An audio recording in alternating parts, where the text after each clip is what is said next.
जय महाराष्ट्र मित्रांनो, कर्मचारी भविष्य निर्वाह निधी संघटनेने म्हणजे EPFO क्लेम सेटलमेंटच्या नियमामध्ये मोठा बदल केलेला आहे।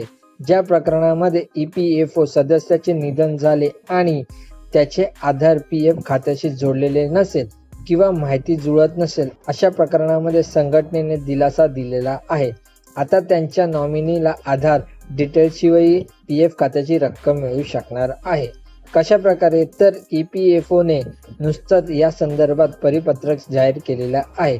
EPFOच्या म्हणण्यानुसार EPF सदस्याचा मृत्यू झाल्यास क्षेत्रीय अधिकाऱ्यांना त्याचे आधार तपशील जोडण्यात आणि पडताळणी करण्यात अनेक अडचणींचा सामना करावा लागत होता। अशा परिस्थितीत EPF सदस्याच्या नॉमिनीला पैसे देण्यास उशीर होत होता।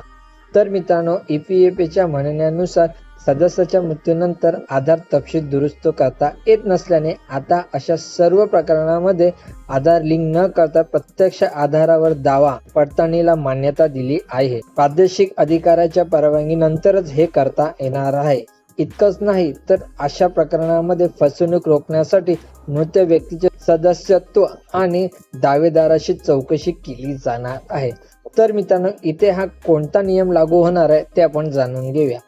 EPFO UAN मध्ये सदस्याचा तपशील योग्य असला तरी आधार डेटामध्ये चुकीचा असेल, अशा प्रकरणामध्ये हा नियम लागू होईल।